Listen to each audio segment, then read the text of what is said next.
Oh, nice. Hi, pal. Happy to have you here too. I'm gonna go ahead and share my screen, so hopefully you could all see that. And I'm actually gonna be looking at the chat on my phone since I only have one screen here. Okay. So, just to give a bit of a recap, since I think Cheetah and Powell, you two are the only two that are actually from the new cohort. Oh, we also have DCS. Hey, DCS. Thanks for joining. Um, so yeah, so what we did last time was we, overviewed, blockchain in general. We talked about the flow blockchain, and we actually dove into some contracts. We made a very simple contract that I believe looks something like this, where we literally had a greeting, and inside we had a function to like change the greeting or something.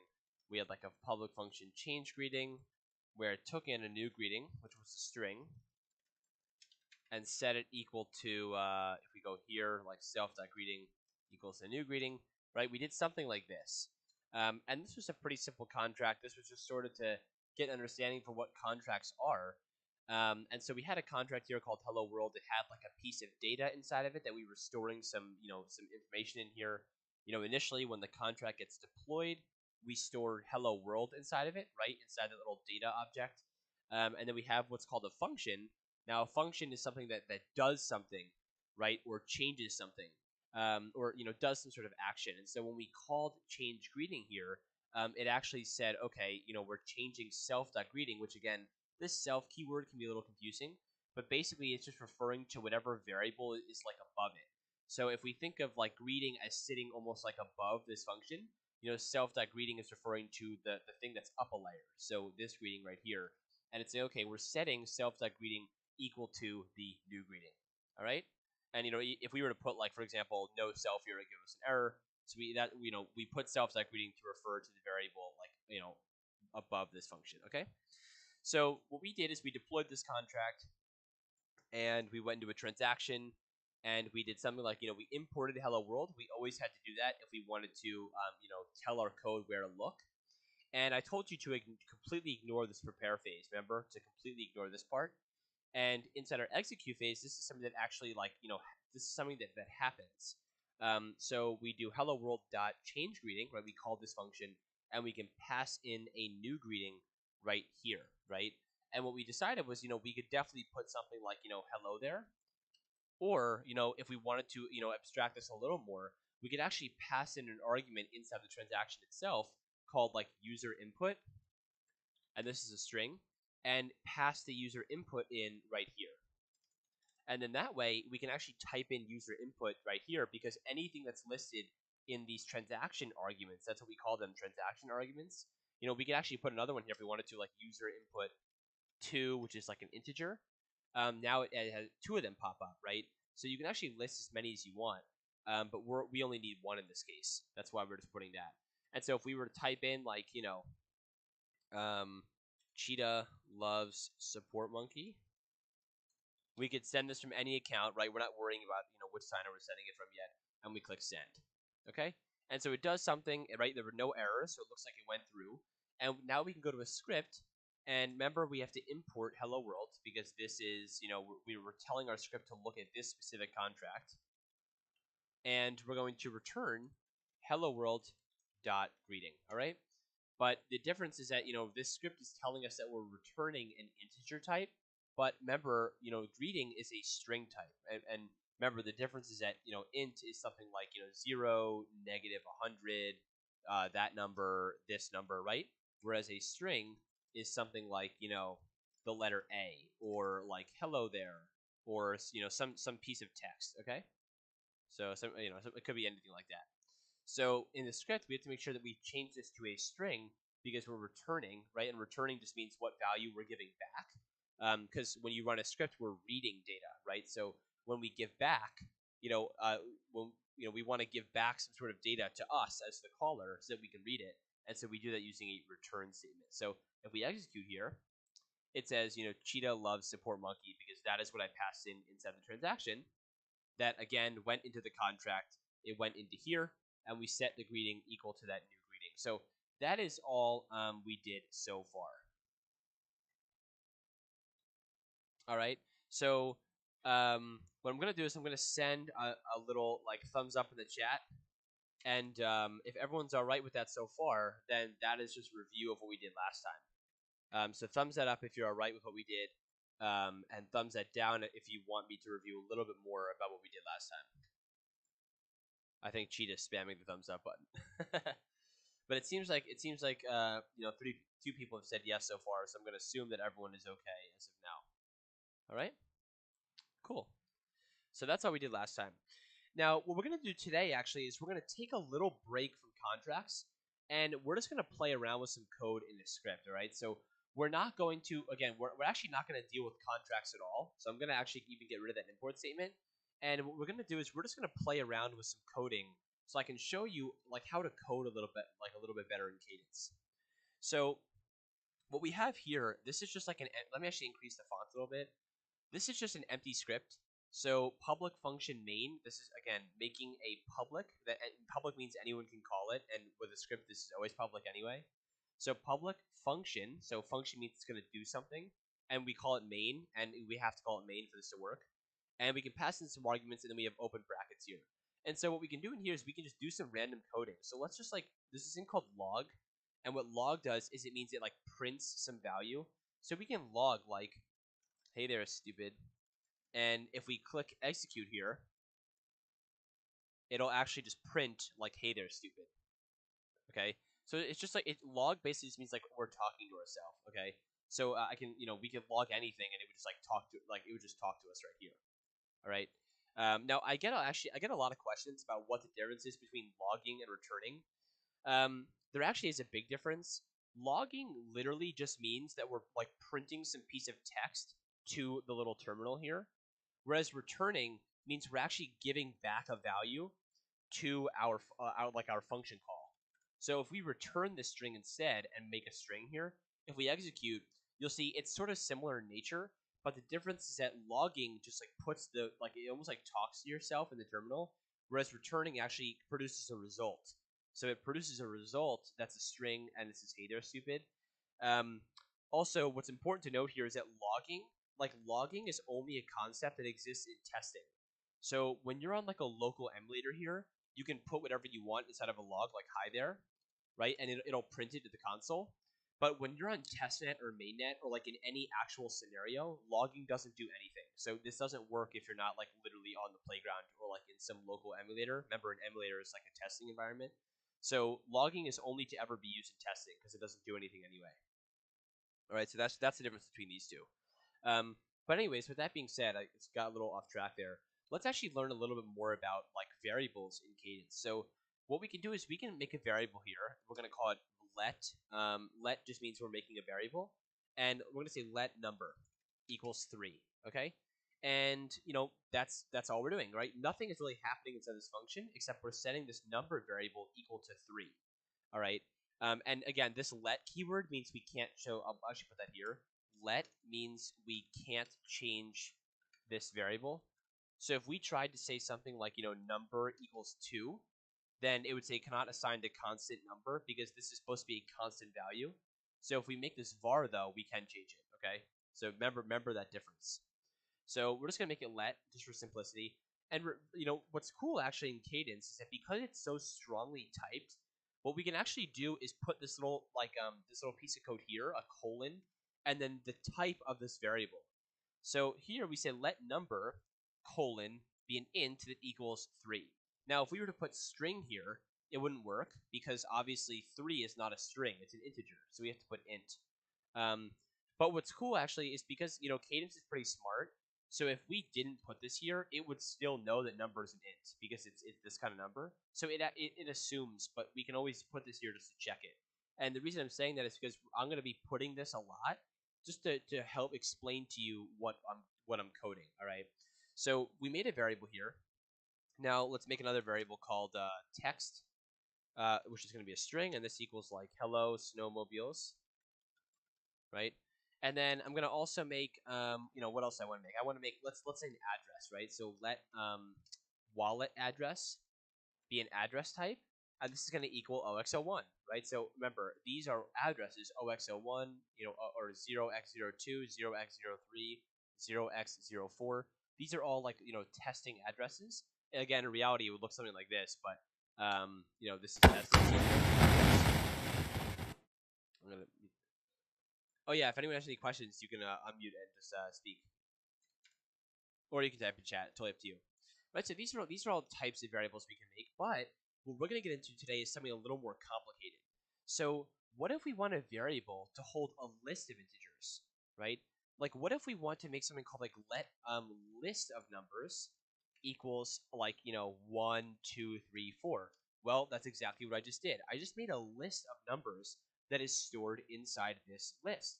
Now, the way that we type this, or the type of this thing, is you do it by putting a colon, and then the type is you put brackets here, and then inside the brackets, you put the type of the thing inside the list. So we're going to put int. So what this means is that list of numbers is a type that is a list of integers. That's what this means, a list of integers. And I'll actually put that right here, that like this sort of notation, this equals a list of integers. So if I were to say let list of text, and I said this equals like hello, goodbye, and like smiley face, what would you think the type of this would be? Anyone want to try it in chat? What would the type of this be, right? If I put colon and then something here. Close, Cheetah. You forgot 2 characters on either end, though.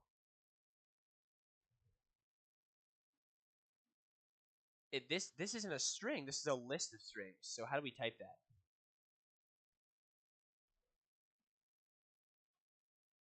Yeah, exactly. So it's a list of strings.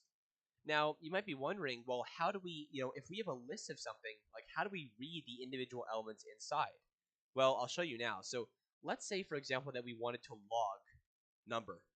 So what this is going to do is this is going to take number and just log it to the console so we can read it. So if we execute this function, all it does is log 3, right? Because we set number equal to 3, and then we log number. So number is now 3.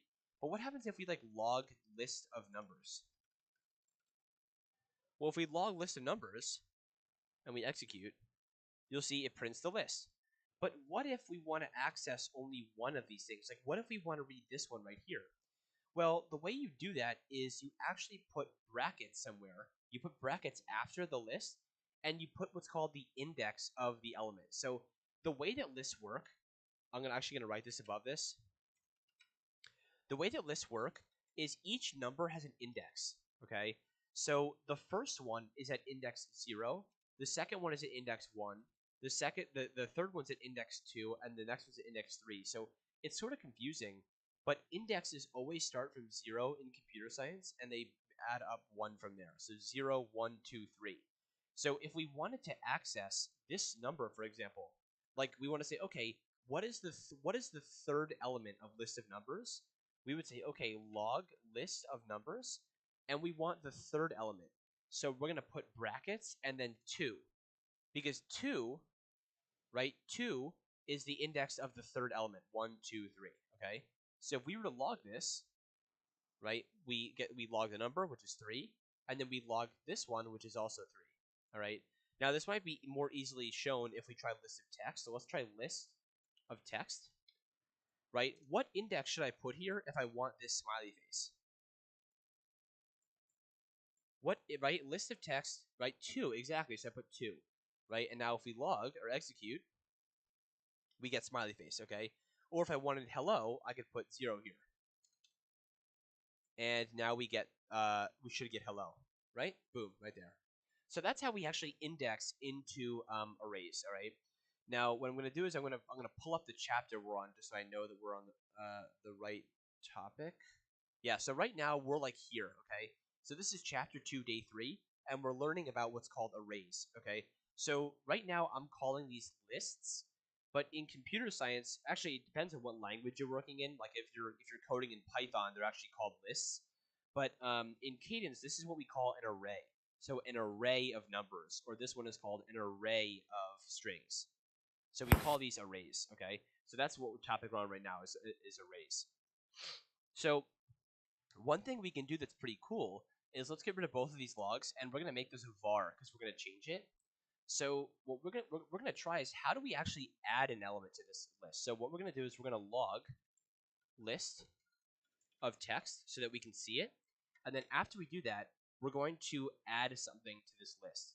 Now the way we add is we say list of number or list of text dot append. So this dot and append means we're calling the append function on this list, and we're going to pass in another element. So I'm going to pass in a sad face, and then after we do that, we're going to log list of text again. So what append does is append adds an element to the end of the array. Okay, so when we run this, you're going to see this is what the list looks like right here. And this is what the list looks like after we append it to it.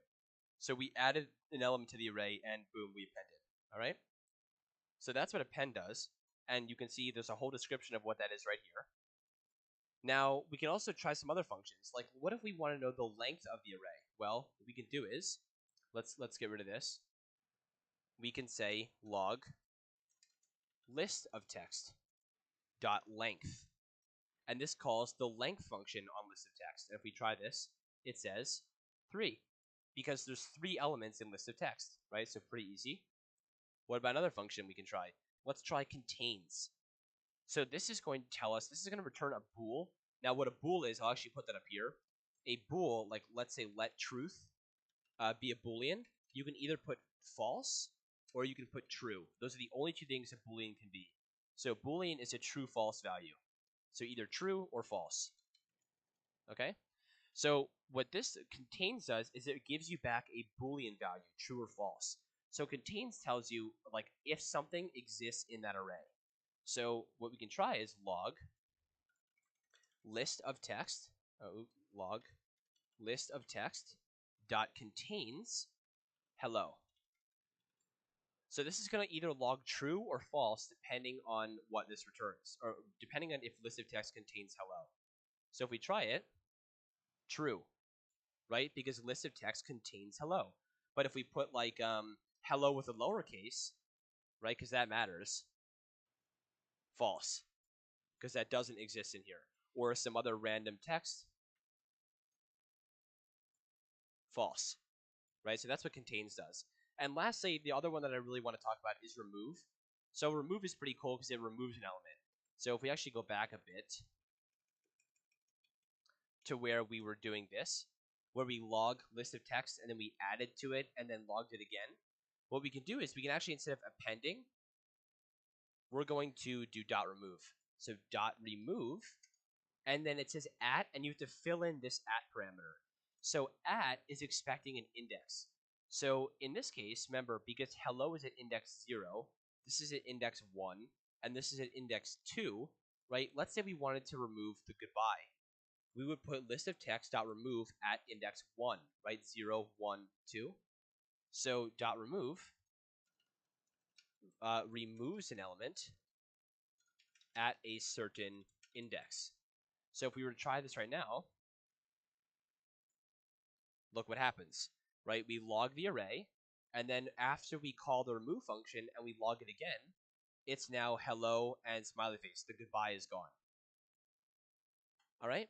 So does anyone have any questions about arrays, right? This is like a very interesting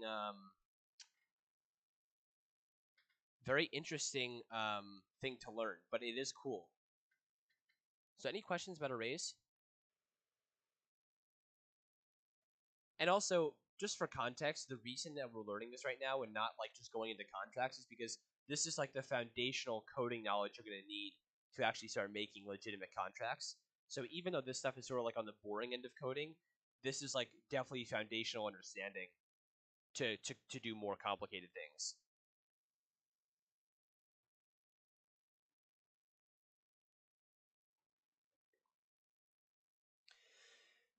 So that's a good question. So yeah, so Cheetah is asking, what if we want to put both in the same one? So let's try that. So let's say let a list of things. And actually, I don't even know for the instructors that are here, do you guys know how to do this? I never teach this actually, but I'm curious if any of you know this.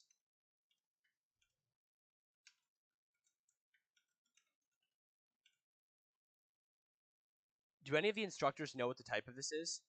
I'll give you a gold star if you do. Yeah, so the question is, what is the type of this array? Because this has all different things in it. I'm quizzing you. I honestly, I don't even know if the instructors know.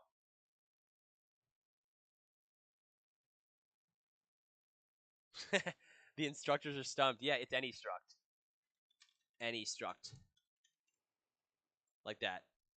Now, what's actually interesting is that in old Cadence, actually, let me just make sure this works really quick. List of things, because this changed a little bit in old Cadence. Yeah. So in old Cadence, actually, if you wanted to do this, you had to actually hold on, my cord is stuck on the chair. But in old Cadence, if you wanted to do this, you actually had to put int here. Like you had to put the type of the first element for some weird reason, but they fixed it, so you don't have to do this anymore. But anyway, the more you know, I guess. So yeah, this is a list of any struct, and so if we wanted to, yeah, it's pretty simple. So good question, really good question. All right, so if you think about it like a tree, I don't really know how you would draw. Like I don't know how to like if you go to like Excalibur or whatever. But if you think about it like a tree, the way it works is any struct is like the top level type, and then you go to like int, string, like address, right? And then from here you get like, uint 64, uint 32, uint 8, right? Stuff like that. And then from here you get like, char. So it's almost like a tree of values. Why wouldn't you just always use any struct clarity in code? I mean, this is a weird example because like we're just testing random values. I think in any like legitimate scenario, you wouldn't do that because you like with smart contracts, you want to be as secure as possible. Like you always want to prioritize security. And so if you have an array of things that are only ever going to be strings, you would never want to put any struct because then someone could like shove an integer in there. And then if your other code is expecting it to be a string, but it's giving you an int instead, it might like throw an error, and you would never want that.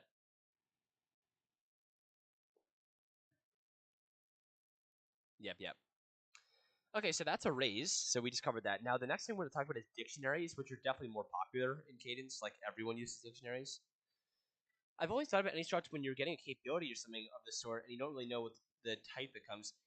So any struct is really like the top level type. In fact, I think so you have any struct, and then the other thing that's up here is any resource. Any resource. That's also up top.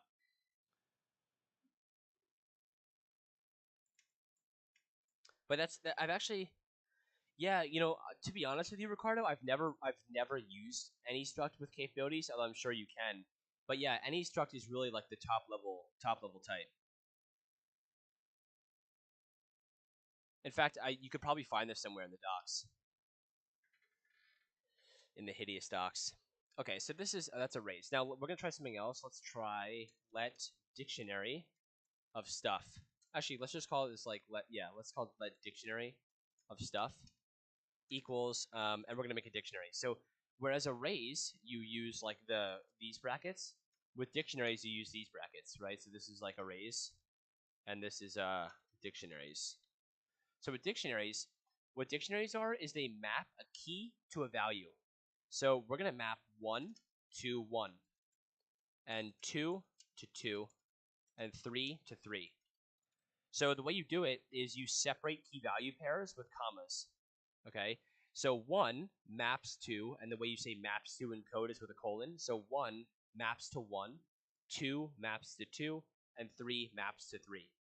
So what you can do is we can actually log dictionary of stuff here. Let's try it. All right, and we get the dictionary. Now, quick note, really quick. That was repetitive. I said quick note, really quick, but quick note. Dictionaries do not retain order. So unlike arrays, where if you have an array of like 0, 1, 2, 3, it stays in this order, right? That's the point of an array is they maintain like order ability. But in dictionaries they don't. So you'll see that when we log the dictionary here, it's not in order. So you can't expect dictionaries to ever be in order. But you don't really need that anyway, because the way that you read into a dictionary is you say dictionary of stuff, and in here you put the key. So the key, let's say we put in 2, it'll give us 2 back. So let's try it. Right? Just like that. And if we were to put, I don't know, like let's try like a different dictionary. So let's try like something that maps strings. Let's say like dinosaur to 10, and I don't know, eagle. I'm just thinking of like random animals. Goes to 4 or 3. We can say, okay, dictionary stuff at dinosaur, and hopefully it'll give us back 10. Right? So again, it maps a key to a value. Now the way this is typed is you put curly brackets and you put the string type. So string maps to int. So that is the type of this dictionary. Okay. So let's say we wanted to say, okay, we're gonna map 3 to OXO3, and we're gonna map 1 to OXO1, and then we're gonna map 2 or 4 to OXO4. Right? What should the type of this be?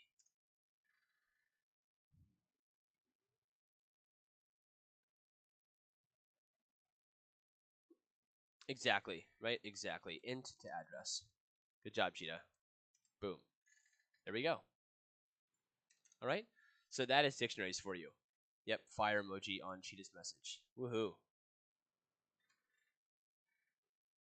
All right. Good job, everyone. So that is dictionaries. Now, one thing I should mention, yeah. So let's talk about all the ways we can like manipulate this. So let's say we wanted to add to it. All right. So we're gonna go back. Yeah, we're gonna use this. So let's say we wanted to add to it. The way you do that is there's actually 2 ways to do it. You can say dictionary of stuff, and then you can add like a like curly bracket here and say at like 5 equals OXO5. And what this will do is this will take dictionary of stuff and say, okay, dictionary of stuff at 5 maps to OXO5. So this is saying something equal. Let's try this. Log dictionary of stuff. Right? So maybe I'll just put this all close to each other so it makes more sense. So if we go ahead and execute this, look what happens. Right? So this is before and this is after. And you can see it just inserted this key value pair. Or another way to do it, so I'll comment this out so it doesn't run.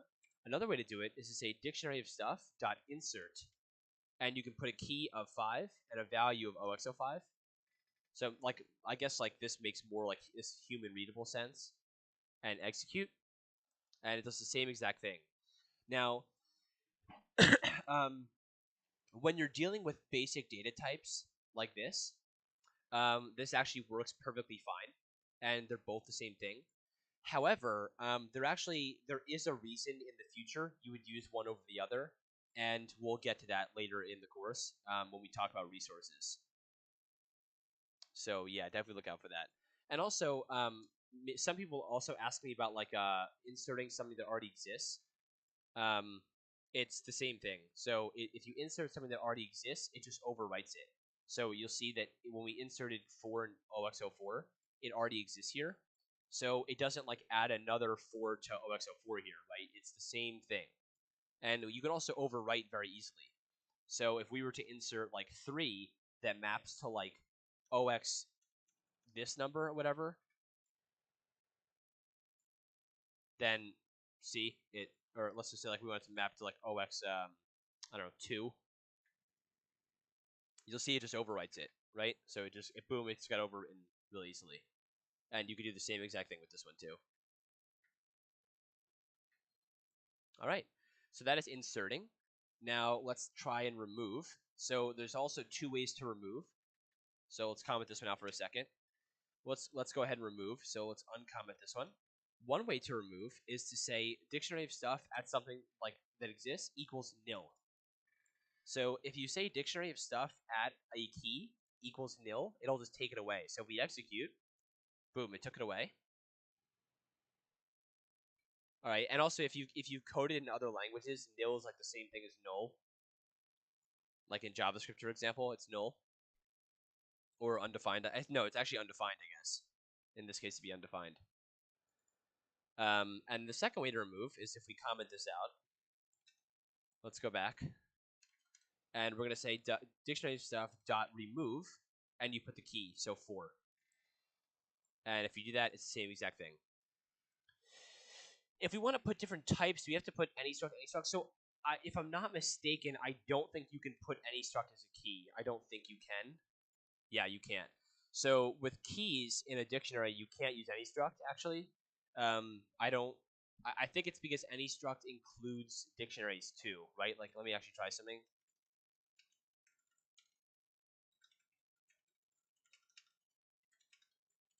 Yeah.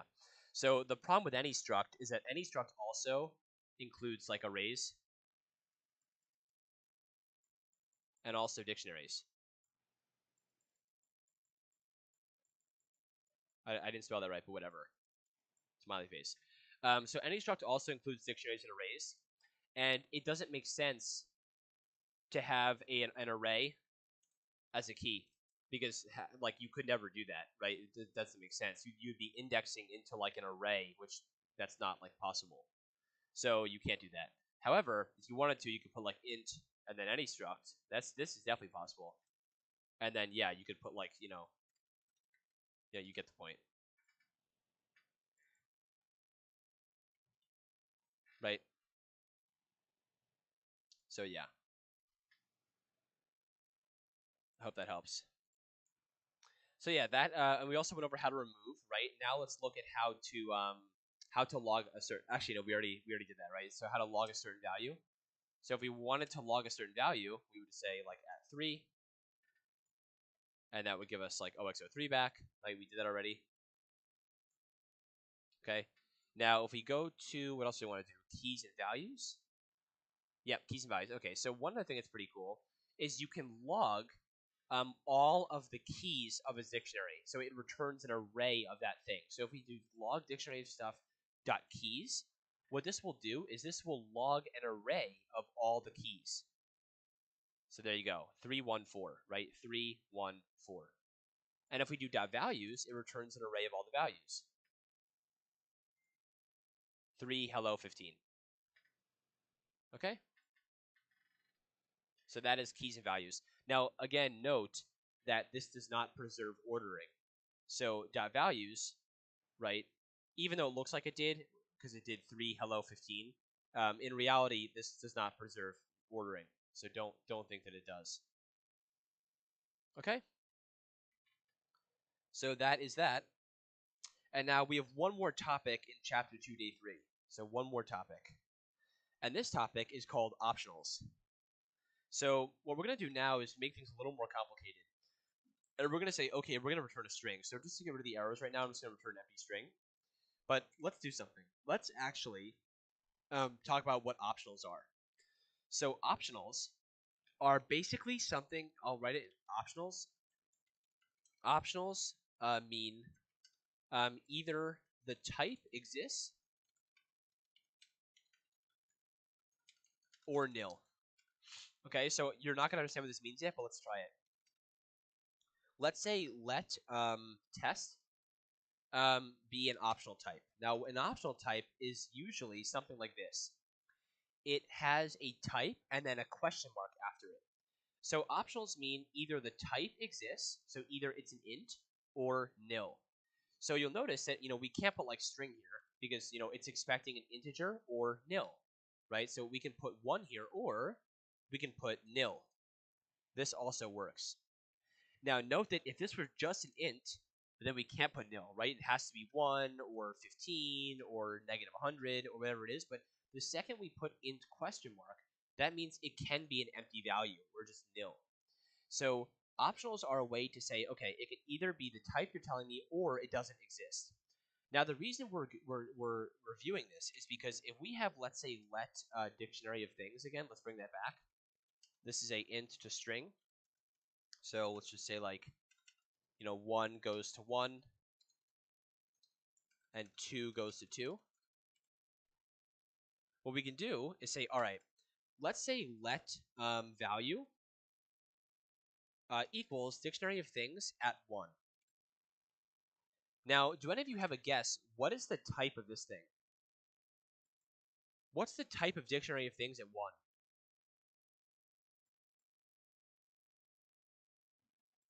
Actually, what I'm gonna what I'm gonna do, I'm gonna reverse this actually, so it's like a little less confusing. Let me just reverse this really quick. All right, what is the value of this thing? What's the type? Sorry, what's it like? What should I put right here? What's the type of this? Or what would you expect the type to be?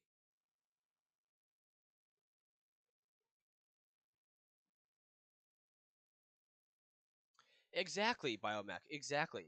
So it's actually people usually think it's int, which it's supposed to be, right? Because dictionary of things at 1 is supposed to be this right here, which is an integer, right? We're mapping strings to integers. So you would think it's int, but it's actually not. It's actually an int question mark, or an int optional, we call it. Now, the reason for this is because, obviously as human beings, when we're reading this code, it is easy for us to say, okay, well, 1 maps to 1, right? Like, we obviously know this is supposed to be an integer. But Cadence doesn't know that, right? Cadence isn't able to tell that this actually exists. Because look, if we put 5 here, Cadence isn't giving us an error. It's saying, oh, you know what? Maybe 5 does exist in here, but we know it doesn't, right? So we know that's actually going to return nil. So Cadence makes you return, when you're indexing into a dictionary, it's basically telling you that it's always going to be an optional type because it doesn't know that that thing exists yet. So look, if we were to hear log value, it's actually going to log nil, right? Nil. Because the value of this is nil because it doesn't exist. But if we were to put 1 here, it actually will log 1, which is not nil, right? It logs 1.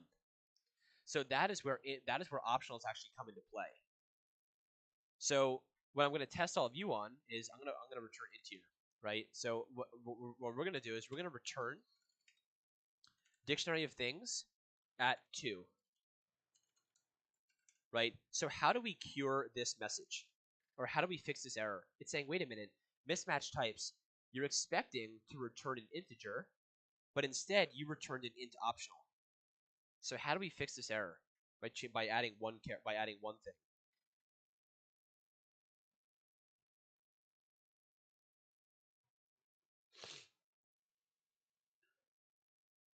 Any ideas? How do we fix this error?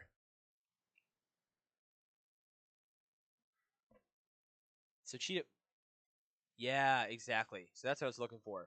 You add an optional here because that's the type we're actually returning. We're returning an int optional type. All right. So if we go ahead and log this, we get 2, which is expected. All right. Now there's also one more way to solve this, and that's what I haven't shown you yet. So there's actually a way to turn. Like let's go back to this really quick and just return. Let's actually get rid of the return type.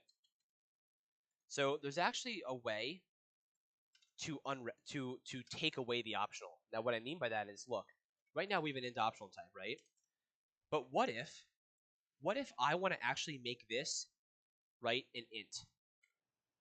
How do I make this an integer? Well, there's 2 ways. Either one, we can use this force unwrap operator. So what this does, this force unwrap operator is what it's called. So I'll just put that here. This is a force unwrap operator. What this says is if the thing is nil, panic and abort the program. Otherwise, if it's not nil, then keep going and make it not non-optional.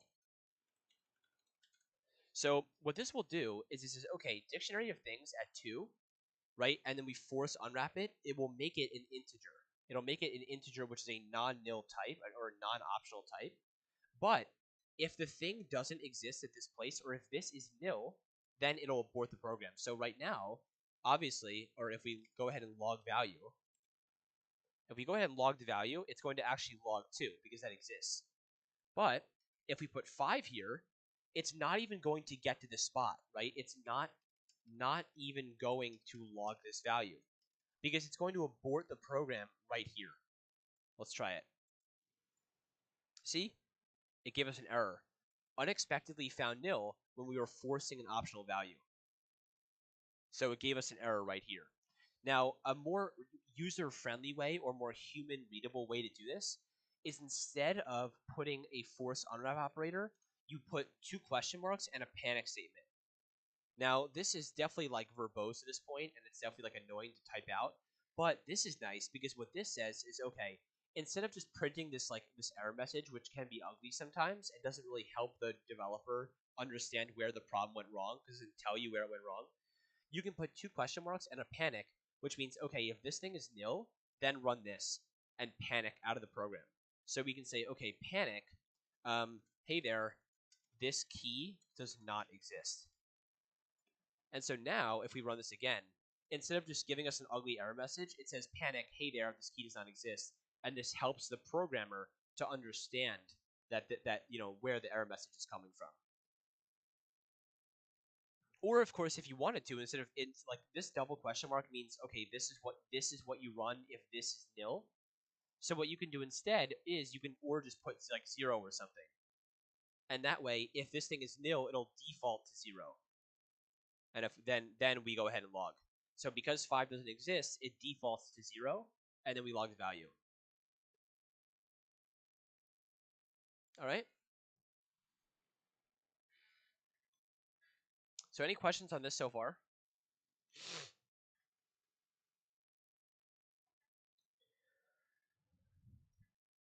And that was chapter 2, day 3. That is all that's in here. And in the next 10 minutes, we're going to do this next part.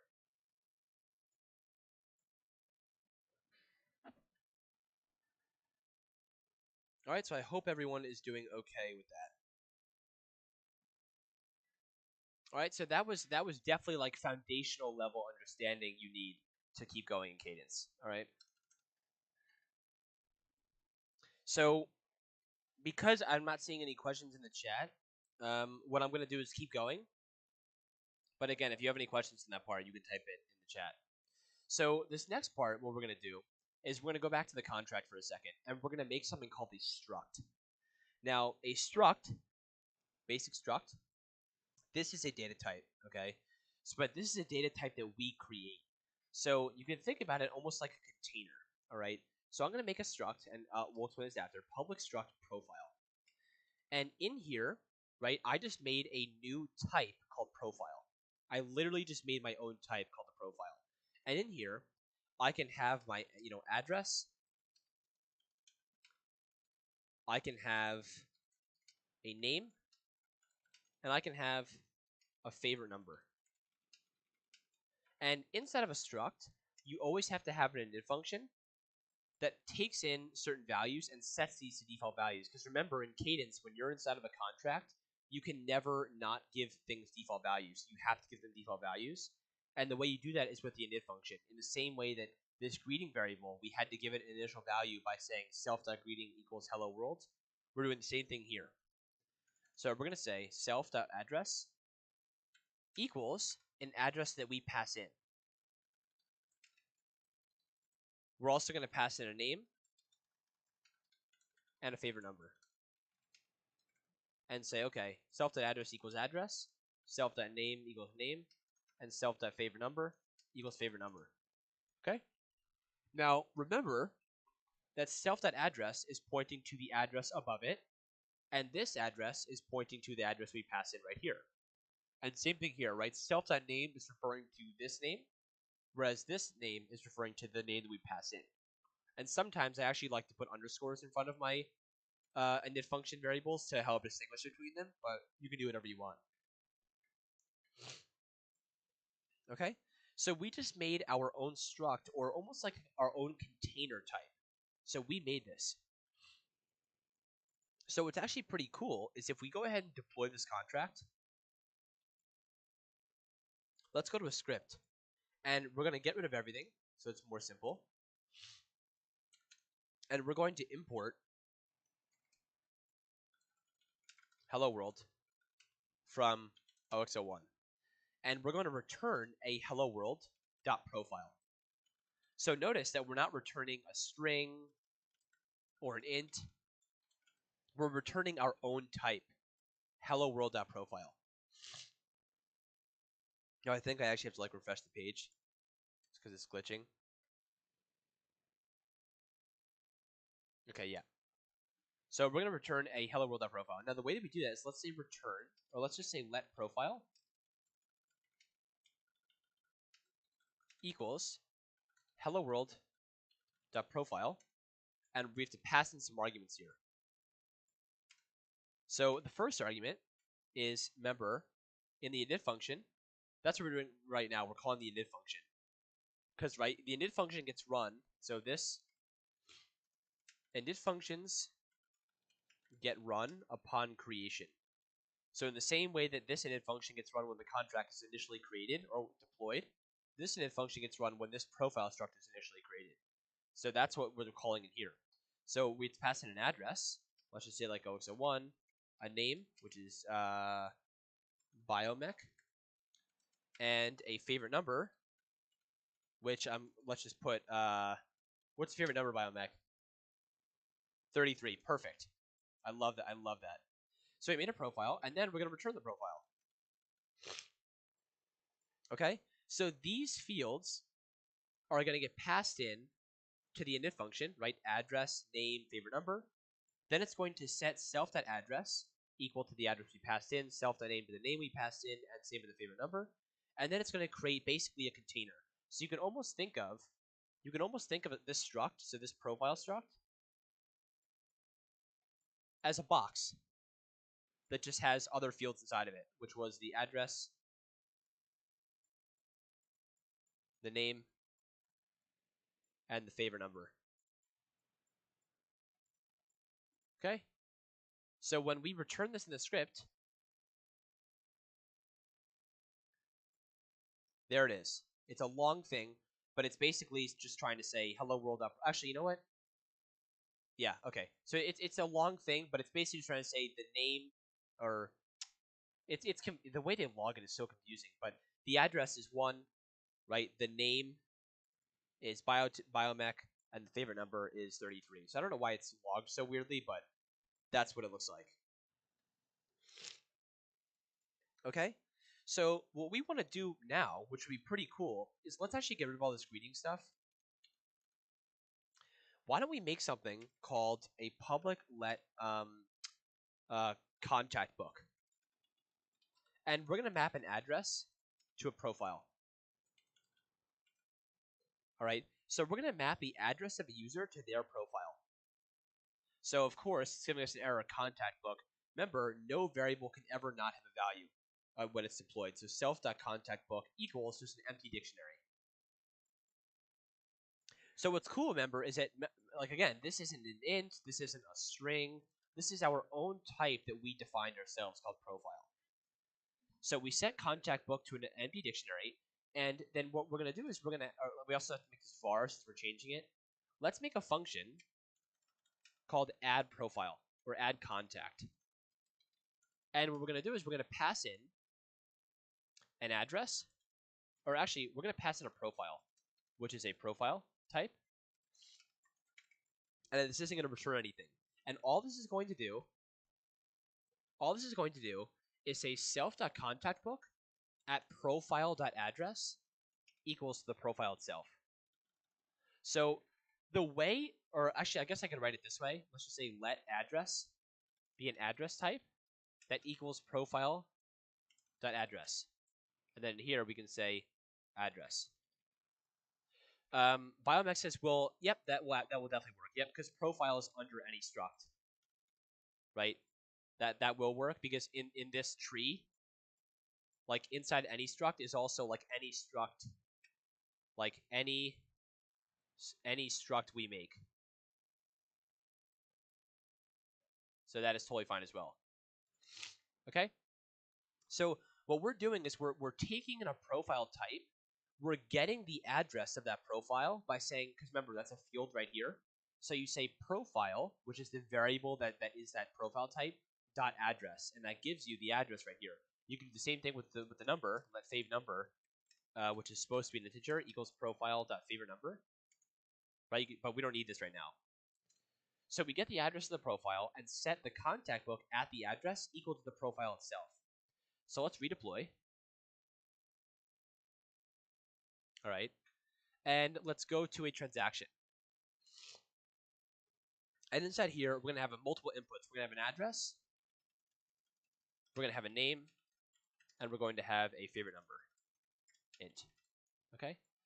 And in the execute, we're going to say let the profile equals. Actually, we already made this code. Let's just do it again. Let's just copy paste this here because we're running out of time. This is the name we pass in, and this is the favorite number we pass in. And then, so we make our profile, and then we're going to say hello world dot add, or what is it called?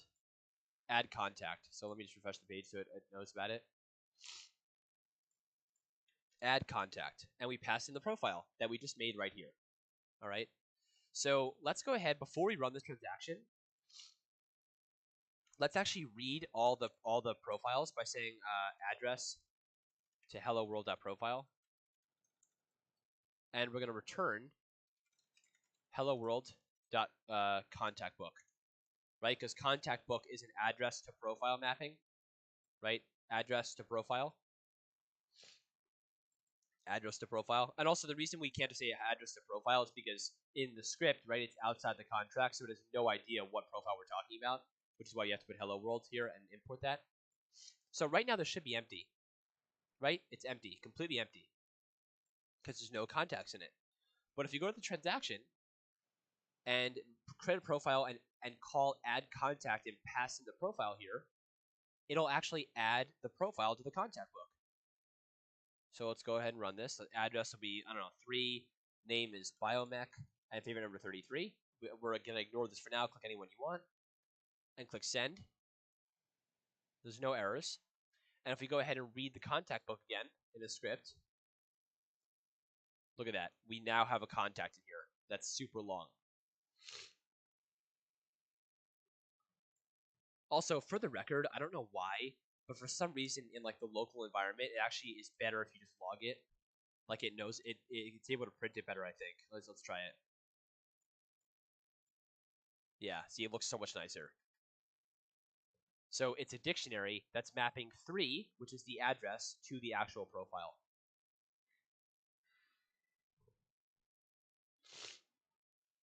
So how's everyone doing with structs? And is everyone okay with like why this dictionary looks like this? That's by the way, that's all the content we have for the workshop today. So if you have any questions, this would be a great time. So I'm gonna put a thumbs up in the chat. If everyone's okay with this, thumbs that up. And if people are struggling, thumbs that down. Oh, it looks like everyone's all right.